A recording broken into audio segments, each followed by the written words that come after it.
Sunrise. Las Vegas is known as the city where anything goes, but when it comes to the illegal sex trade, that is going too far.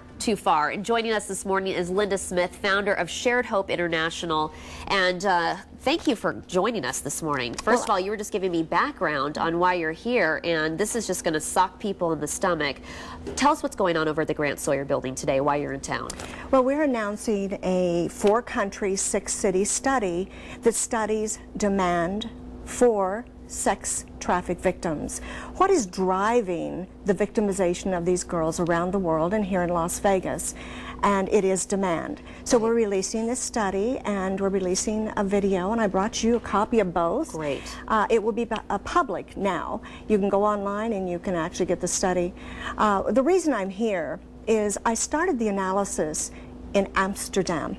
One of the countries was Holland and Amsterdam. And as I was standing on the street one day looking at what was going around me, I had discovered 90% was underground, even though they had legal prostitution. Right. And that 90% were victims of trafficking delivered by escort services predominantly, and they were just somebody's little girl from another country. Well, then I was asked to take a look at America. So I moved our investigators to America, and they're human rights investigators that go in as sex tourists or travel agents in a variety of ways, and moved them to 3 cities, Atlanta, Georgia, Washington, D.C., and Las Vegas. Let's focus on Las Vegas. What have you found in our city? In Las Vegas, it's real similar to Amsterdam. They're legal. It's tolerated here and perceived to be legal. The majority, even though it is not legal. It is not legal. It is not legal, but perceived to be. It's perceived to be legal. The advertising has brought people here believing they will get sexual services.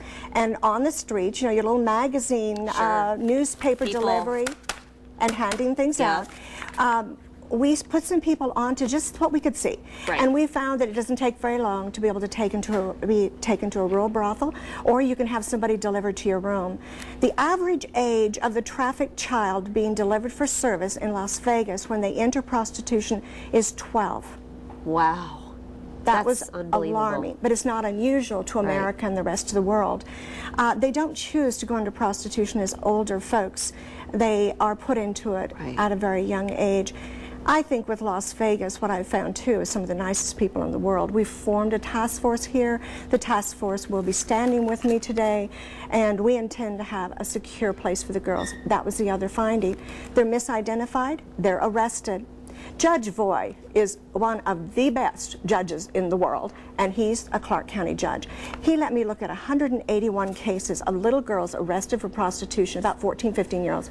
Guess what? Not one buyer was arrested. Wow. And only 2 pimps. Linda Smith, I know we're just getting started, but we're going to be covering the event today, so we'll have more on our later editions of News 3. And we'll also link all of the information that you've given us to our website so people can find out more, because we're just barely scratching the surface here. But thank you for coming in. We appreciate it. Thank you. And coming up this morning, we had Linda on talking about human trafficking. We also had the Boys and Girls Club on.